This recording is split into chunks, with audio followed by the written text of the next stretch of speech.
Tole. Akkam jirtu Waaqayyoon karaa addaa gaarii goonee galateeffannaa. Amma waan tokko akka waliin ilaaluu barbaada. Innillee maalidhaa?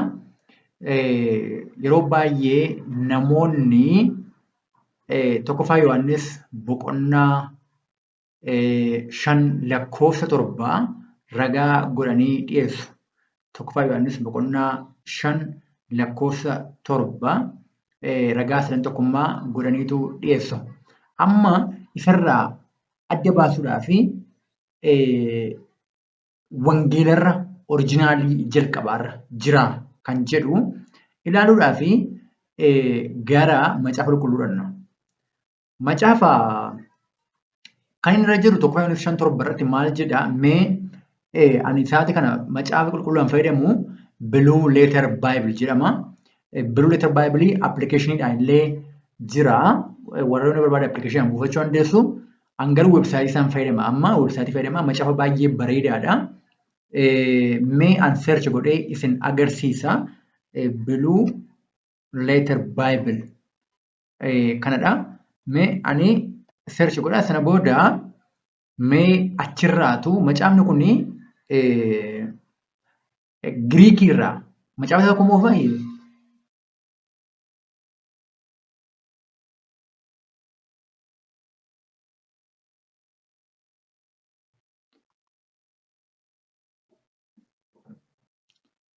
macaafota kakuu moofaa Hibruudhaan barreeffame jalqaba. Kakuu haaraan Giriikidha. Isa mee King James Version of Giriikii wal bira qabnee ilaalla.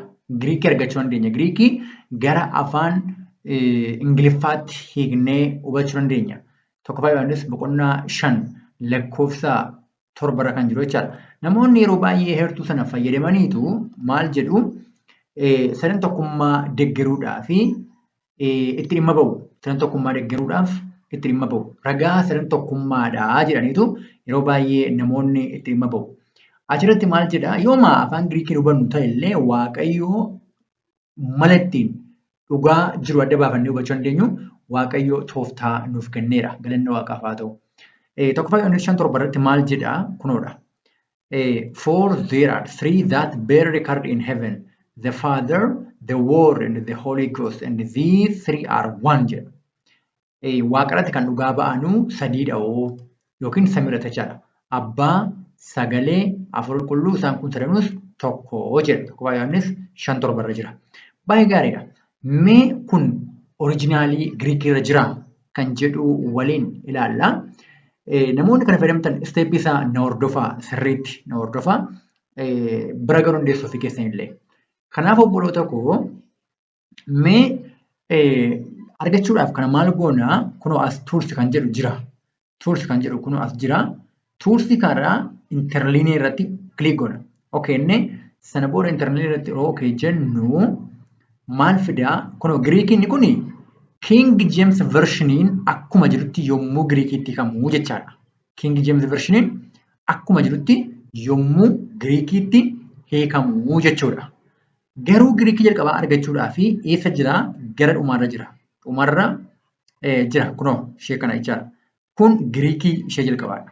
Kanaaf amma hiikaa kanaa hubachuudhaaf deemna. Hiikaa kanaa hubachuudhaafitu deemna jechaadha. Kanaaf amma yoo ilaaltanii baay'inni ishee kanaa fi baay'inni kanaa baay'ee xiqqoodha. Baay'ee xiqqoodha. Yeroo ilaaltan kun baay'ee gabaabduudha. Tiksiin kun jechaadha. Heertuun kun jechuudha. Ol deebi'eenee gaafa isa kana ilaallu garuu inni kun baay'eedha. Kun maalidhaa? Akkuma jirutti Ingiliffarraa gara Giriikiitti yommuu hiikamu jechuudha waan ta'eef Ingiliffuma sana kun Giriikii isaadha. Garuu Giriikiin jalqabaa ishee dhumarraa kanadha. Amma kan nu ilaallu yoomiyyuu ishee dhumarraa kana jecha tokko ishee kana ilaallaa jechaadha obboloota koo. Kanaaf kun baay'ee murteessaadha. Kun baay'ee barbaachisaadha. Macaafa kamiyyuu dhumarratti argachuu dandeessu. Dhuma isheerra jira waan ta'eef. Kanaafuu mee erga asirra geenyeen booda yaadaan qabaa. Tuulsi irratti okee neerreedha. Tuulsi irratti kilik goonee interliinii irratti okee jenna. Sana booda kana nuuf fida. Amma kana booda jechi kun maal bakka buuti kan jedhu ilaalla. Jechi kunii waan isheen bakka buutu adda baasuudhaaf amma jiru jechi kun maal akka ibsu hubachuudhaaf ani hiikaa jechoota kanaa fuudheen fidee iddoo yaadannootti barreeffadhu irra kaa'a. Kanaafiyyuu mee yeroo hiika jecha kanaa ilaaluu barbaannu irratti okeenya. Irratti yommuu okeenyu maal jedhaa? Kunoo kana fide. G3754 jedha. G3754 dha. Baay'ee gaariidha. Mee ittan deebi'a. Inni itti aanu immoo G5140 dha. 3 dha Ingiliffaa. 3 jedha. Ittan deebi'a waan ta'eef rakkina hin qabu. Kan itti aanu immoo kanadha. Maal jedhaa? G1510 there are jechuudha kun immoo. There are jedha. Laa. Kun immoo that jechuudha. G3588. Eeshi. Kun immoo maalidhaa? Testify dhugaa ba'uu jechuudha. G3140. Okay, baay'ee gaariidha. Amma maal jenne kuni? Kun G3754 kuni 4 jechuudha. 4, okay. Kun immoo G5114 3. Kun immoo maalidhaa? There are. G1510. Okay. Kun immoo that. G3588. Kun immoo testify or to bear record. Kun immoo testify dhugaa ba'uu jechuudha. Kanaaf mee amma maal goona? Kun maal jenne? 4 jedha. Mee 4 kana fidee ani ittiin deebi'a waan ta'eef rakkina hin qabu. Mee an gara yaadannoo koo dhaqee achirratti kaawwadha. Okay, 4. Baay'ee gaariidha. 4 jedha. Amma akka mul'atuu fi isin agarsiisaa deema. 4, okay. Gara macaafa qulqulluutti deebina. As deebinee amma kan itti aanu maalidhaa? G3754 kan taane kan jiru kanadha.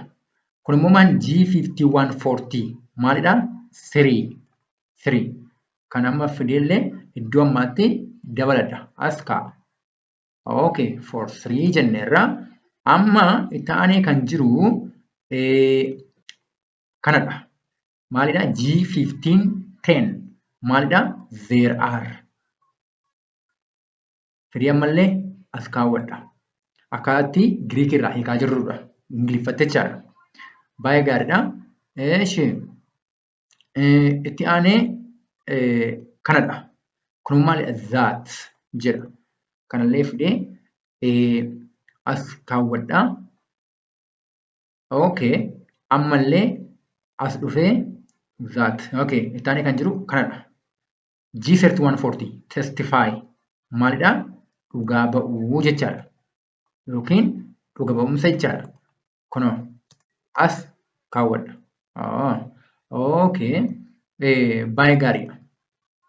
Amma kanatti nan deebi'a.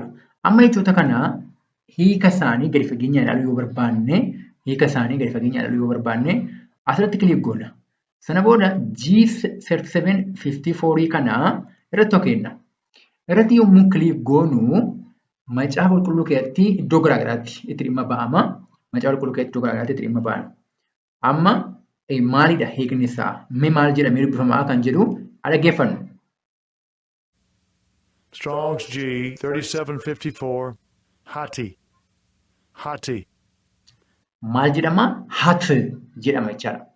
Kanaafuu hiikni isaa akkuma amma laallee dhufne that because since jedhama. That because since jedhama. Baay'ee gaariidha. Kan itti aanu immoo kanadha. G5140 jechuudha. Maal jedhamee dubbifama kun? Kun maal jedhamee dubbifama? Kan jedhu itti fufnee kan ilaallu ta'a. Isa maal jedhee dubbisaa? Strong's G 5140 thrice. Maal jedhan immoo 3 jechuudha. Kunoo outline of biblical usage 3 jedha. Isuma sila ilaalaa oolleedha jechaadha. Ilaalaa turre jechuudha. Baay'ee gaariidha. Kan itti aanu kana. G1510. Okay. G1510 immoo maali? There are jenne. Amma yeroo ilaalle maalidhaa? There are jennee hubanne. Kanaaf yommuu dubbifamu I me jedhamee dubbifama. Mee dhaggeeffadhu. Strong's G 1510. I me. I me. Baay'ee gaariidha. I me jechuun Giriikidha. Afaan Ingiliziitiin immoo hiikaan isaa maalidha? To be exist, to be, to exist, to happen, to be present or there are isa jedhame silaadha jechaadha. Baay'ee gaariidha. Amma kan itti aanee jiru kanadha. G3588. That jechuudha kun immoo. That jechuudha.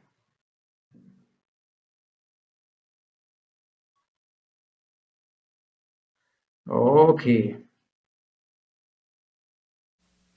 Strong's G 3588. Ha. Ha. Ha yeroo jedhamu maal jechuudha hiikni isaa? That, this, these jedhamee dubbifama. Macaafa qulqulluu keessatti iddoo baay'eetti fayyadama waan ta'eef kana hundumaa iddoon itti fayyadamame argachuu dandeessu. Ofii keessanii ilaalaa jechuudha. Baay'ee macaafa qulqulluu bareedaadha waan ta'eef jechaadha. Kanaaf jechi isheen haftee ishee xumuraa kanadha. Ishee xumuraa kanadha. Testify kan jedhu kana G3140 jechuudha. G3140 Giriikiin kun maal jedhamee akka dubbifamu ammallee wani ilaalla akkas jedha. Strong's G 3140. Martureo. Martureo. Martureo jedhamee dubbifamaa jechaadha. Kanaaf kana hundumaa yommuu walitti sassaabanneerra waan ta'eef yommuu walitti fidannu jechi isheen kun jechaadha. Isheen kuni maalidha? Kunoo isaanitti agarreera. For three there are that testify. Akka jechuun kana orderii isaa qabsiifna. For there are jenna. For okay baay'ee gaariidha. Kana yeroo orderii qabsiifnu yookiin giraamaatikaalii jechaadha yommuu sequencii toora isaa qabsiifnu for there are okay for there are three that testify. Lala obboluu tokko for there are three that testify. Kan dhugaa ba'an meeqatu jira? Sadiitu jiraa jedha. Kan dhugaa ba'an sadiitu jiraa jedha koo torbaa kun. Malee abbaa ilma afur qulqulluu isaan kun sadanuu tokko kan jedhu hin jiru. Samiirra dhugaa'ota sadii jira isaanis abbaa ilma afur qulqulluu. Samiirra abbaa ilma afur qulqulluu kan jedhu as keessa hin jiru. Sadan isaanii tokko kan jedhu heertuu kanarra hin jiru. Garuu maal jedha? Dhuga baatota sadiitu jira yookiin immoo kan dhugaa ba'an sadiitu jira jedha. Itti fida gosa jedhamte maal jedha egaa isin dubbifadhaa. Bishaanicha, afuricha, dhiigicha jedha. Kanaaf warra dhugaa ba'an kun bishaanicha, dhiigicha, afuricha akka ta'anii hubannaa jechaadha qulqulluu tokko. Baay'ee gaariidha. Kanaaf macaafni qulqulluun Giriikiin jalqabaa kunoo ishee kanadha malee isa har'a King James Version irra jiru yookiin immoo hiikaa afaan Oromoo irraa immoo abbaa gammachiisu irra jiru sana miti jechaadha. Heertuun sun rakkina qaba. Yaada dabalataa namaa qaba waan ta'eef sadan tokkummaa deeggaraa jennee fudhachuus ta'e itti fayyadamuu dhiyeeffachuullee hin dandeenyu akka ragaati jechuudha. Kana caalmaa immoo isin bal'isaatti qayyabadhaa.